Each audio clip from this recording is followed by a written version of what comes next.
청와대가 적자국채를 발행하라면서 압박했다고 주장하다가 어제 잠적했었던 신재민 전 사무관. 다행히 불상사는 없었고요. 현재 입원 치료를 받고 있습니다. 정치권 공방은 더 뜨거워졌습니다. 한국당은 김동연 전 부총리뿐 아니라 대통령이 직접 입장을 내야 한다, 이렇게 주장을 하고 있고요. 민주당은 더 이상은 두고 볼 수 없다는 입장인데요. 최영일, 이종군 두 분 시사평론가 모시고 얘기 나눠보겠습니다. 두 분 어서 오십시오. 안녕하세요. 네. 자, 시시비비를 떠나가지고요. 네. 한 사람의 생명이 걸린 일이었기 때문에 어제 무사하다는 소식 들릴 때까지 참 맞습니다. 조마조마한 시간들을 네네. 보냈었는데 지금 이제 입원 치료 중인 거죠? 네, 어제 오후 12시 40분에 경찰이 이제 봉천동 숙소에서 발견을 했죠. 그래서 이 스스로 걸어 나와서 구급차에 올랐다. 네. 생명에 지장이 없다. 건강 상태는 양호하다. 지금 이제 입원 중인데 어쨌든 빨리 좀 심신의 건강을 회복하기를 기원할 뿐이고요. 예. 어제 오전에 정말 혹시라도 하는 이 안타까운 마음, 정말 온 국민이 가슴 졸이셨을 것 네. 같은데 이런 소동은 다시 없었으면 합니다. 그러니까요. 자, 기재부를 대표해서 구윤철 이 차관 어제 병원을 방문했는데 기재부는 지금 이제 고발 조치를 하는 이런 상황이잖아요. 네, 그렇습니다. 이후에 뭐 취하하겠다 이런 입장은 나온 게 없는 거죠? 공식 입장은 없는데 예. 사실은 고려하고 있지 않나 싶습니다. 왜냐하면 어저께 신재민 씨의 그 소동 이후에 상당히 기류가 좀 변하고 있지 않나 싶은 게 기재부 일단 내에서요? 네. 네. 집권 여당 내에서 집권 여당 내에서. 전체를 예. 봤을 때요. 일단 지금 차관이 직접 어쨌든 거부를 한 건 아니고 만나러 갔다가 가족들도 경황이 없고 해서 그냥 예. 돌아섰다라는 답변을 했지만 어쨌든 직접 나서서 만나려고 했고 또 더불어민주당의 그 논평도 좀 달라졌습니다. KU를 빈다 뭐 이렇게 됐고 또 비난하던 의원들 뭐 글도 삭제하고 그러니까 기류가 좀 바뀌었다는 건 우리가 지금 대응이 좀 잘못되고 있지 않나 하는 예. 내부의 어떤 진단이 좀 반성의 어떤 목소리 이런 목소리가 나오고 있는 걸 봐서는 고발도 사실은 취할 가능성이 있어 보입니다. 지금으로선 가능성은 좀 네. 있는 상황이다. 자, 어제 뭐 가족도 뭐 글을 남기고 네. 그리고 잘 아는 동료들, 친구들이 이제 또 네네. 호소문을 내지 않았습니까? 맞습니다. 지금 우리는 생각은 다를 수 있다 이 얘기를 전제하면서도 맞습니다. 이게 사적 목적은 아니다. 공익을 위해서 한 거다. 예. 이제 좀 논쟁을 멈춰달라 이렇게 호소를 했습니다. 맞습니다. 그러니까 부모님은 사실은 사과의 변을 예. 이 자식을 대신해서 올리신 셈이에요. 그런데 그 취지는 이런 겁니다. 좋은 의도로 우리 아이가 했지만 일이 너무 커져서 이제 감당할 수 없는 지경에 이르렀다라고 하는 이제 내용이 중요해 보였고요. 그리고 같이 대학 생활했던 선후배, 그러니까 동문들이죠. 선후배 일동 하는 걸로 호소문을 올렸는데 이런 겁니다. 이번 정부는 달 거라고 기대했기 때문에 네. 우리 친구가 이러한 이제 발언을 폭로를 한 것 같은데 문제는 어떻게 이 한 정부와 일개 전직 사무관이 싸움이 되겠느냐라고 하는 것을 이제 전제하면서 싸움은 아닌 것 같다. 그래서 이제 좀 이 귀 기울여 주시고 받아들여 달라. 그러니까 좀 이 어떤 저항감일 수 있죠. 근데 네. 또 그러니까 결국은 이거예요. 아까 여야의 기류가 정치적으로 쟁점이 여당이 자라 보고 놀란 가슴이 소뚜껑 보고 놀라는데 자라가 뭐냐? 지금 김태우 수사관 건입니다. 네. 근데 연이어 이제 내부 폭로가 터져 나오니까 또 놀랐는데 사실 내용은 좀 다르거든요. 그러니까 이제 청와대 입장에서 정부 대응은 우리가 12월 31일에 국회 운영위에 격도를 받습니다만 비위 행위자가 자신의 비위를 덮기 위해서 폭로전을 펴고 있다. 이게 청와대의 입장이잖아요. 신재민 전 사무관은 조금 달라요. 이걸 좀 기업으로 대입해 보면 신구 세대의 시스템에 대한 시각이 다름으로써 생기는 갈등과 마찰이 있는 겁니다. 네네. 그러니까 3년 일한 이 공직자가 예. 퇴직을 하고 나서 이 불합리성에 대한 이제 고발전을 폭로로 펼쳤다라고 본다면, 근데 문제는 정부 입장에선 경제 때문에 안 그래도 조마조마하잖아요. 지금 이 코스피 지수를 한번 보면요, 네. 어제 오늘 심각하지 않습니까? 그렇죠. 그런 상황인데 뭐 이제 적자 국채를 발행하려고 청와대가 압력을 행사했다 이렇게 얘기가 돼 버리니까 정부도 깜짝 놀랐을 거예요. 근데 이제는 며칠 지나고 나니까 본질은 그게 아니다라고 하는 생각이었죠. 이게 노이즈 마케팅이냐, 개인이 좀 잘 먹고 잘 살기 위한, 아니면 순수한 의도의 공익적 내부 고발이냐, 네.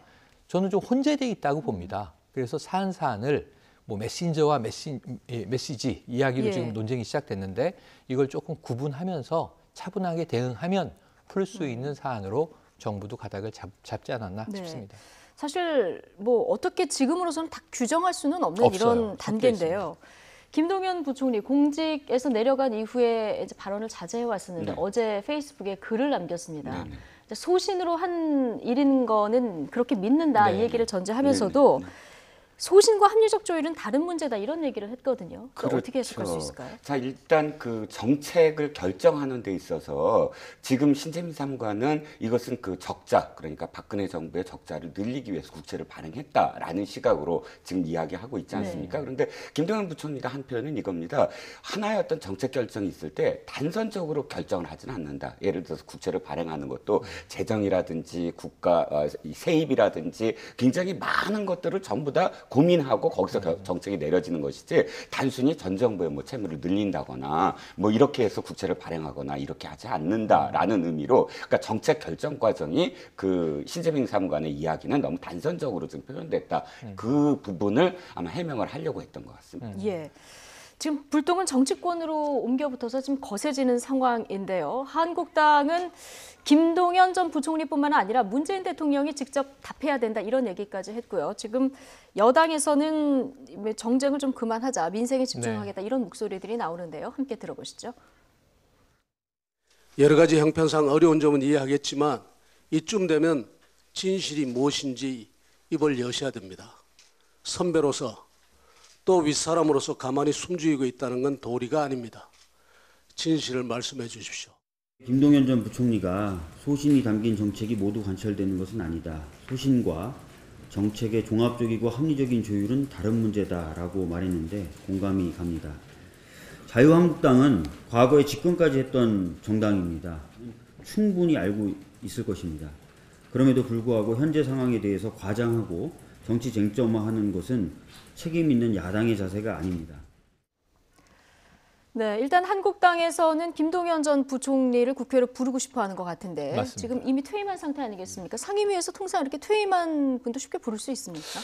부를 수는 있죠. 뭐 민간인 자격이지만 참고인 혹은 뭐 증인으로 이제 나올 수는 있습니다만 그래도 이제 관료관이기 때문에 본인이 선택해서 네. 이게 뭐 강제 소환할 수 있는 사안이 아니죠. 그러니까 기업인들도 국감이나 국조 때 나오는 걸 이제 간혹 우리가 보게 됩니다만 전임 이제 고위 공직자로 나올 수는 있으나 제가 보기엔 나오지 않을 것이다. 왜냐하면 별로 할 말이 없기 때문에 이렇게 보여집니다. 할 말은 지금 다 이제 한 것으로 보여지거든요. 예, 뭐 정책 조율 과정이었다 네. 얘기를 했기 때문에 네네. 나온다 한들 뭐 예. 이상 얘기를 할 수 있을 나와서 싶기도 이상 해요. 얘기가 어렵죠. 여러 개의 시나리오가 당시에 존재했지만 예. 이 하나의 시나리오를 결정하는 과정에서 나는 종합적으로 판단하였다. 그리고 신재민 전 사무관은 젊은 사무관으로서 할 수 있는 소신 발언이었다고 본다. 이러면 이제 그냥 상황 종료거든요. 네. 그러니까 문제는 뭐냐면 이게 시나리오라는 표현, 다양한 경우의 수를 검토할 수 있다는 표현이고 신재민 전 사무관의 소신은 순수하게 이해하는 국민도 적지 않을 수가 이제 계신 것 같아요.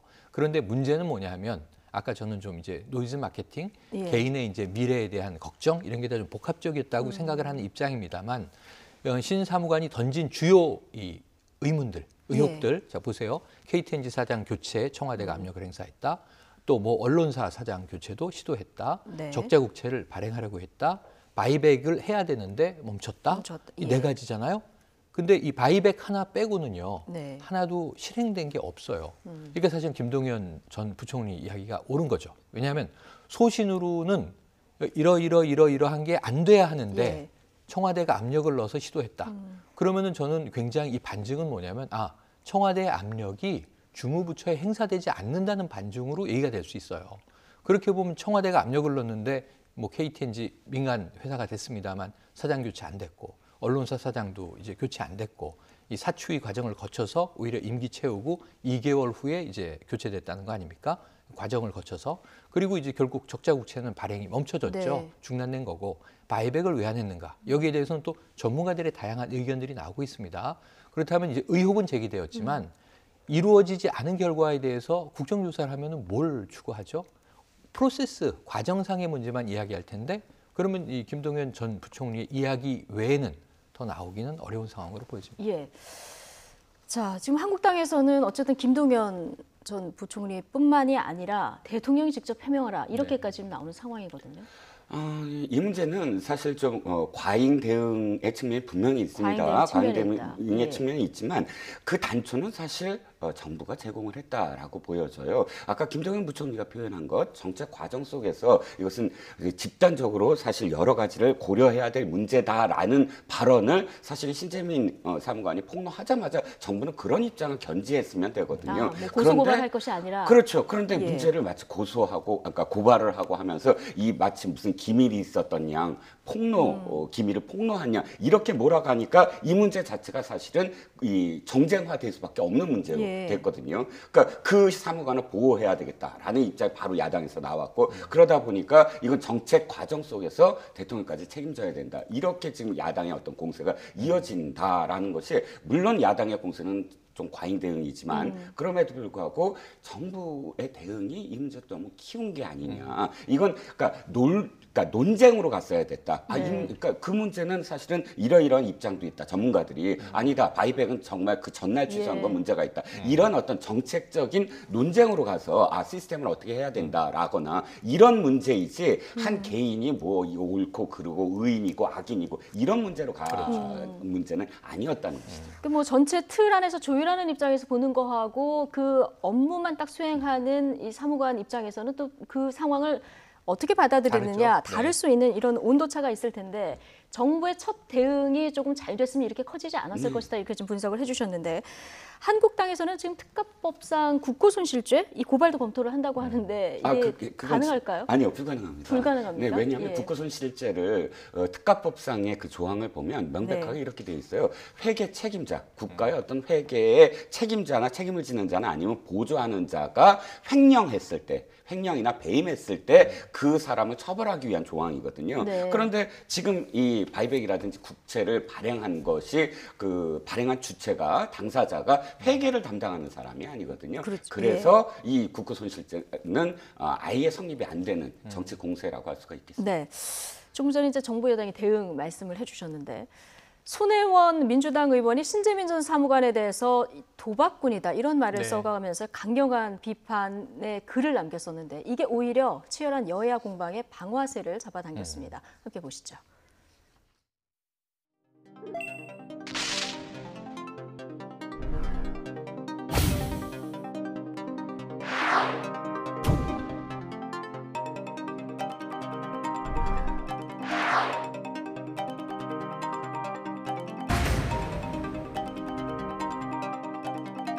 내로남불하지 말고 신재민 사무관을 겁박하는 대신 그의 메시지가 담고 있는 문재인 정부에 대한 경고음을 받아들이십시오.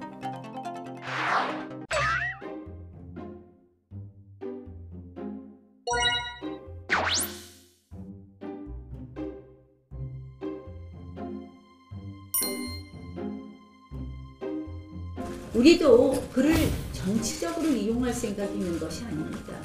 저희 당이 더 든든한 당이 돼서 이 정권의 잘못된 것을 지적하는 분들에게 기댈 수 있는 든든한 언덕이 될 수 있도록 노력하겠다는 말씀도 드리겠습니다. 또한 자유한국당은 제사에 관심 없고 제밥에만 관심을 두고 있습니다. 공익으로 판단한다면 정치적 논쟁거리로 만들어 자당의 이익으로 쓰려고만 하지 말고 공익을 위해 사실관계를 밝히는 데 집중하기 바랍니다. 네, 지금 여야의 뭐 여러 가지 얘기를 들어보셨는데 일단 손혜원 의원이 남긴 글을 보면은 네네. 돈을 벌려고 나선 도박꾼이다 예, 이런 예. 표현도 있고요. 그리고 가증스럽다 이런 표현도 있었는데 이제 논란이 될 것 같은 이제 삭제가 된 삭제가 상황인데 됐습니다.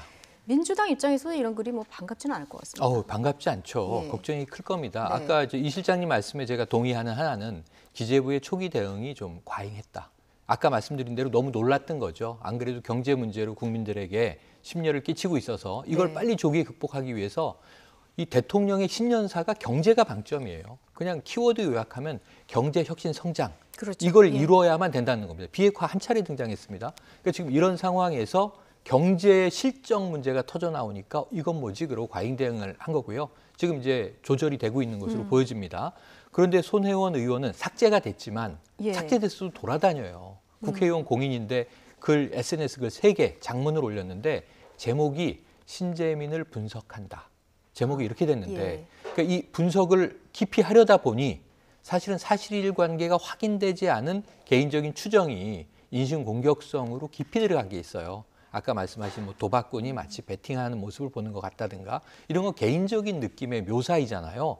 이게 공론화되면은 사실은 이게 굉장히 뭐 명예훼손이나 개인에게 인신공격, 모욕이 될 수 있는 사안입니다. 그래서 지금 안 그래도 어제 오전에 국민 모두 다 이 진실 공방은 어찌 됐건 이 한 청년이 살아야 한다. 이게 국민적인 공감이었다고 보면 그건 여야가 없는 것이고 정부 입장도 마찬가지라고 봅니다. 네. 그런데 이제 손 의원이 이런 상황에서는 가해라고 보일 수 있는 글을 이제 네. 강하게 올렸단 말이죠. 딱 예.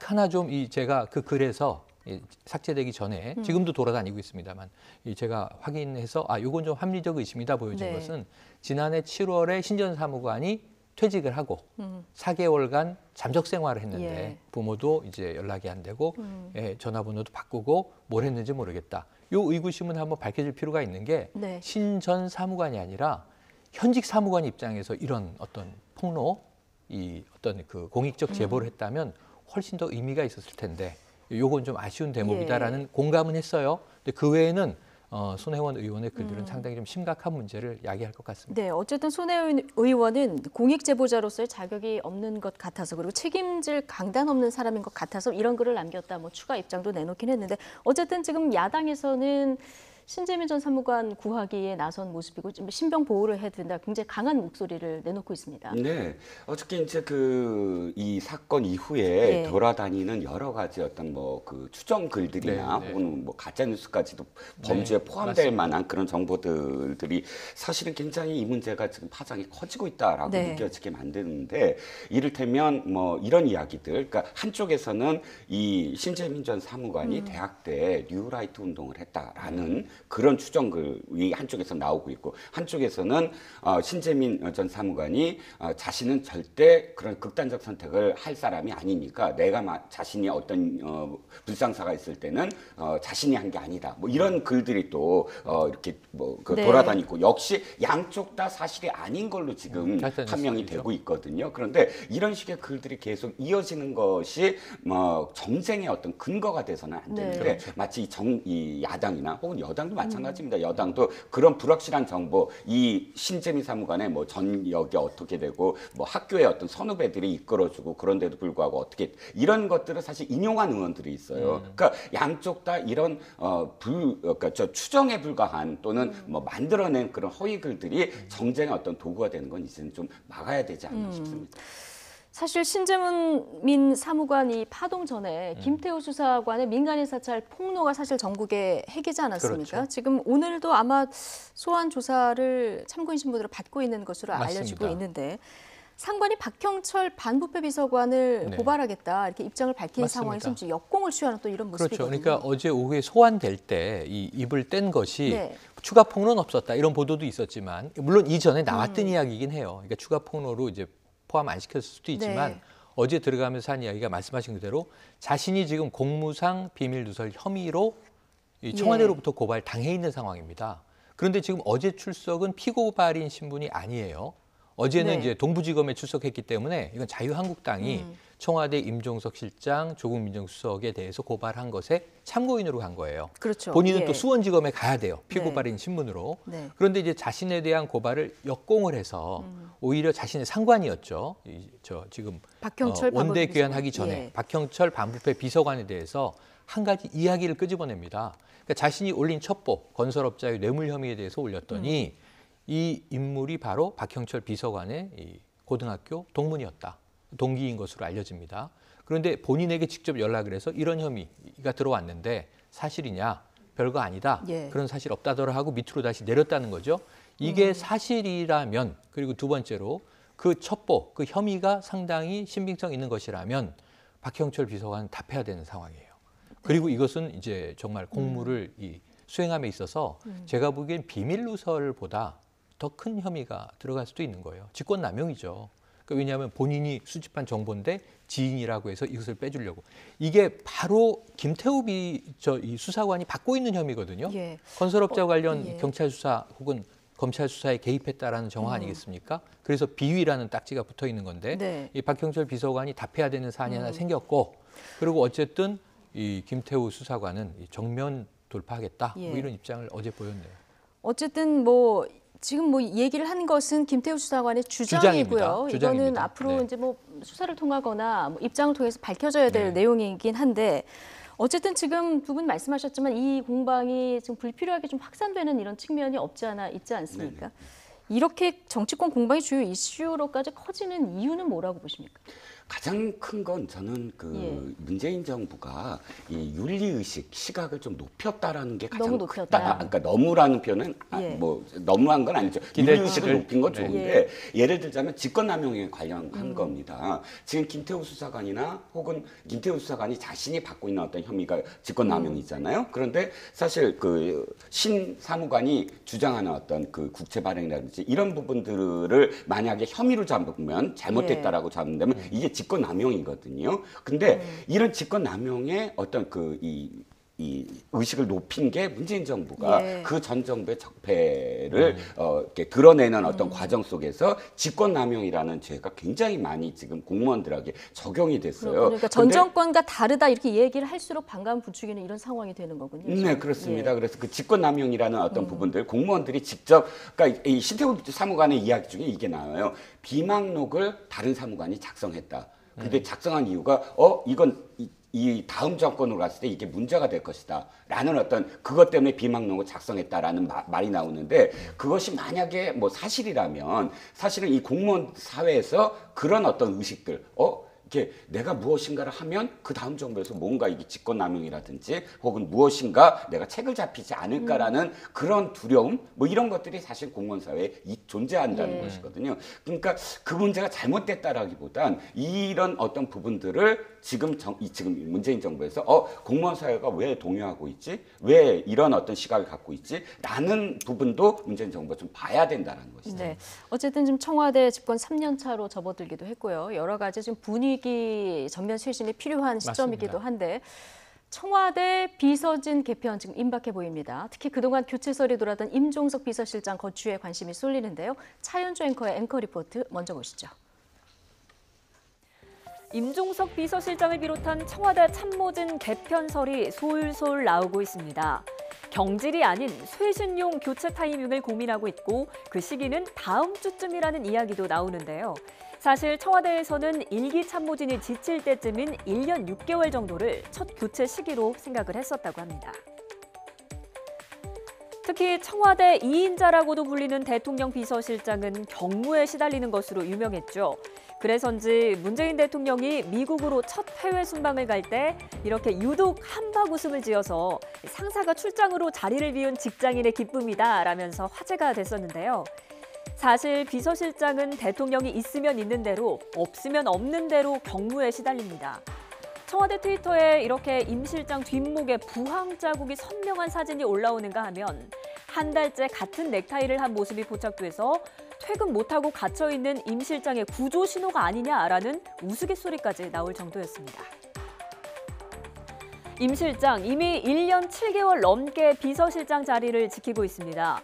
초대 대통령 비서실장 가운데는 김영삼 정부 때 박관용 비서실장과 김대중 정부의 김중권 비서실장의 임기가 가장 긴 축에 속했는데요. 만약 다음 주에 참모진 개편이 단행되면 임 실장의 임기도 이들과 비슷해지는 셈입니다. 임 실장은 교체설에 대해서 예전이나 지금이나 말을 아끼고 있는데요. 마지막으로 들어보시죠.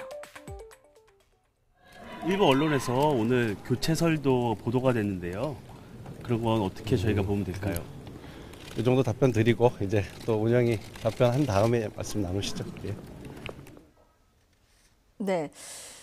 대통령 첫 해외 순방 때 한박 웃음 짓던 모습 생각이 나는데 지금 다음에 말씀드리겠다 얘기한 부분 저 때 이미 좀 알고 있었을까요? 네, 예. 사실은 임종석 비서실장의 이 사퇴 문제는 거의 6개월 전부터 언론가나 정가에서 계속 돌던 이야기이기 때문에 언제가 될 것이냐가 사실은 포인트였지. 네. 뭐 사퇴, 그러니까 이 사퇴된 게 지금 말씀하셨지만 거의 평균 1년 6개월이에요. 박근혜 정부 때도 김기춘 비서실장 굉장히 오래 한 것 같지만 18개월, 네. 딱 1년 6개월이거든요. 지금 한 20개월 정도니까요. 20개월. 올해 한 그러니까 거죠. 올해 올해 한 거죠. 예. 지금 하신 거죠. 그래서 사실 이제 그 몇 가지 설이 있었어요. 첫 번째 설은 4월 재보궐설. 4월에 이제 재보궐이 있는데 두 곳에서 3곳 정도 지금 예정돼 있거든요. 그래서 4월 재보궐에 출마할까? 아니면 조금 더 길게 잡는다면 올 가을 정도로 해서 왜냐하면 올 가을 설은 뭐냐면 내년 총선에 6개월 전쯤. 그러니까 총선에 만약 나와야 된다면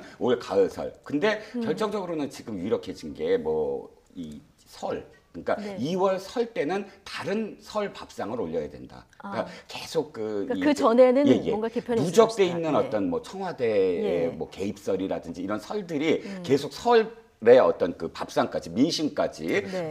계속 가서는 안 된다. 이게 굉장히 유력해지면서 이제는 오늘 드디어 청와대 교체만이 아니라 후임 비서실장에 대한 유력설까지 이제 나왔습니다. 그러면 결정적으로는 어쨌든 임종석 비서실장은 이제 누구와 함께 나가느냐. 네. 이게 이제 또 다시 이제 그렇죠. 언론에서 그렇죠. 초점이 맞춰지겠죠. 일단 시점은 언론마다 조금씩 다른데 YTN에서는 이제 다음 주쯤으로 이제 전망을 하고 있고요. 이번 주말 또 뭐 설전 이렇게 다양한 시점이 나오긴 하는데 일단 총선에 나갈 것이다. 네. 이 전망에는 이견이 없는 것 같고요. 이견이 없는 것 같습니다. 지금 임종석 실장뿐만이 아니라 백원우 비서관도 그렇고요. 좀 네. 청와대 내 많은 참모진들이 이제 총선을 염두에 두고 교체가 되는 편이 있는 것 같습니다. 한병도 정무수석도 예. 그렇고요. 지금 백원우 한 비서관도 67명의 이름이 오르내리는데 대부분 다 정치인입니다. 예. 지금 이제 정무직 공무원들이잖아요. 그리고 이분들은 나가면 결국은 돌아갈 곳은 정치 영역밖에 없습니다. 다만 지금 현역 의원들은 없으니까 네. 총선에 이제 출마해야 되는 인물들이죠.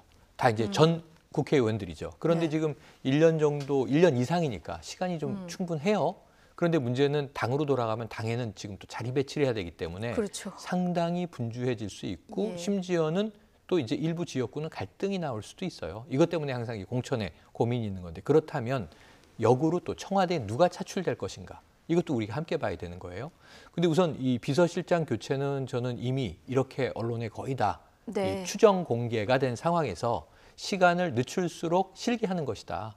사실은 임종석 비서실장은 국회에 출석할 때마다 야당 국회의원들이 물어본 대표적인 질문이 뭡니까? 자기 정치하는 겁니까? 이건데 그렇죠. 이제 자기 정치해도 되는 예. 상황으로 지금 면이 네. 되는 거잖아요. 임면이 되는 거잖아요. 그러니까 이런 상황에서 그럼 누가 이제 다시 청와대에 차출될 것인가인데 우선은 네. 노영민 주중대사가 워낙 유력한데 예. 그건 전 어쩔 수 없는 상황으로 보여집니다. 왜냐하면 더 나은, 더 네. 가까운 인물로 교체해야만 되는 게 다른 정부들도 그랬지만 특히 이제 문 정부의 지금 아주 당면 과제이기 때문이죠. 그렇죠. 또 비서실장 자리니까요. 그렇습니다.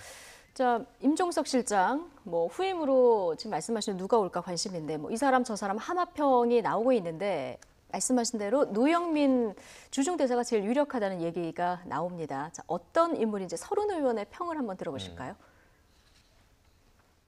노영민 대단한 사람이죠. 네네. 저 개인적으로 참 좋아하는데 나이는 저보다 몇 살 어립니다만은 네네.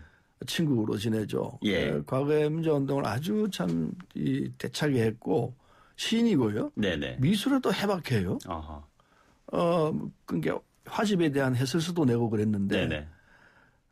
지난번에 시집 낸 게 그게 억울하게 무슨 돈 받고 했대래가지고 예. 그랬었죠. 그래서 출마도 못하고 그랬는데 네네. 대단히 유능한 사람입니다. 예. 예, 선거 때는 실질적인 지휘를 했죠. 예. 중국과의 관계가 대단히 중요하다 생각하고 네네. 자신이 가장 아끼는 사람을 중국 대사로 내보낸 거죠. 아하. 삼천이랑 좀 다른. 예. 자, 일단 서른 의원의 개인적인 평가 네. 들어보셨습니다. 네. 어쨌든 노영민 대사 하면은 삼철과 함께 네. 문재인 대통령이 최측근 중에 한 사람 아니겠습니까? 네, 그렇죠. 그러니까 우영군 러시아 대사와 함께 문재인 대통령한테는 사실 계파가 없었잖아요. 네. 문재인 당에 들어가셨을 때 그때 계파를 만들어준 그런 세 개의 계파가 있었는데 원래 친노, 그 다음에 김근태 의원 계열인 민주평화연대, 민평연, 그 다음에 마지막으로 정세균 의원 계. 그러니까 최재성 의원이라든지 예. 우윤근 의원이라든지 이게 정세균계에서 사실 분화돼서 그 세 이 계파가 합쳐져서 문재인계를 이루는데 지금 대표적인 지금 노영민 의원은 민평연계입니다. 네. 김은태 의원계에서 유은혜 교육부 총리와 함께 이제 대표적인 민평연계인데 사실상 그 문재인 대통령 지금 말씀하셨듯이 비서실장 후보 비서실장도 역임하고 2012년에는 2017년도 선거에서는 거의 조직본부장을 맡았어요. 같았어요. 네. 그래서 조직을 다 책임졌고, 그러니까 거의 대선의 첫 번째 공신이다라는 것은 여지가 없고요. 그러니까 노영민 주중 대사가 스스로도 사실은 굉장히 바랬던 어떤 측면이 좀 있었다고 해요. 그쪽 그 이야기는 자기가 다시 들어가서 책임을 지겠다라는 어떤 의혹이 굉장히 있었고, 그 의혹대로 사실은 아마 가장 유력한 어떤 상황이 아닌가 싶습니다. 예. 지금 반면에 조국 민정수석은 유임설이 조금 설득 목소리가 큰 것 같고요. 김의겸 대변인도 뭐 자리가 바뀔 뿐이지 남아 있을 것 같은 이런 맞습니다. 분위기예요. 그러니까 지금 남아 있어야 되는 또 인물들이 있는 거죠. 연속성을 이어가기 위해서 바꾸면 단락이 생기면서 오히려 이제 더 덜그덕거릴 수 있는 여지들이 있는 자리들이 있습니다. 민정수석은 지금 반부패 이 비서관실 때문에 지금 문제가 터졌습니다만 일단 12월 30일 운영이 국회 첫 대비 때 선방했다라는 게 여권 내부의 평가예요. 뭐 야당의 평가는 완전히 다르죠. 그래서 지금 나경원 원내대표 같은 경우에는 국정조사 해야 된다, 뭔지 이런 이야기를 들고 나오고 있습니다만 사실은 이 언론의 평가도 이 완패했다, 이 야당이. 그래서 한 방이 없었다. 이렇게 이제 정리가 된 만큼 사실은 난투극을 벌였는데 뭐 건져낸 게 없지 않습니까? 그러다 보니까 조국 민정수석이 잘 막았다. 그렇다면 유임. 그 밑에 비서관은 모르겠습니다. 교체 가능성이 있어 보입니다. 구설은 계속되고 있으니까요. 그런데 이제 조국 민정수석은 선방한 것으로 유임 가능성은 높아졌고요. 지금 예를 들면 이제 제일 중요한 자리 중에 안보실장 자리가 중요한데 정의용 실장은 유임될 가능성으로 대부분 점쳐지고 있어요. 그렇더라고요. 그런데 또 다른 분석으로는 교체 가능성도 있다. 근데 교체가 된다면 남북 관계와 지금 북미 관계를 중간에서 조율하는 문제는 이건 새로운 인물이 들어와서는 그 간의 은밀한 상당히 물밑으로 교섭이 오갔던 히스토리를 캐치업할 수가 없습니다. 그러니까 결국은 만약 바뀐다면 서훈 국정원장 이 정도가 지금 이제 물망에 오르고 그 외에는 유임 가능성이 높고요. 그러니까 이제 외교안보 라인과 민정 라인은 유임되면서 나머지에서 이제 총선을 염두에 둔 물갈이가 있을 텐데 그 몇 명이나 될까? 여기에 따라서 이제 소폭이냐 중폭이냐가 점쳐지고 있습니다. 들어올 사람, 남아있을 사람, 이제 다음 주 정도면 아마 윤곽이 드러나지 드러날 것 않을까 같습니다. 싶습니다. 오늘 두 분 이야기 여기까지 듣겠습니다. 최영일, 이종근 두 분 시사평론가와 함께했습니다. 고맙습니다. 고맙습니다.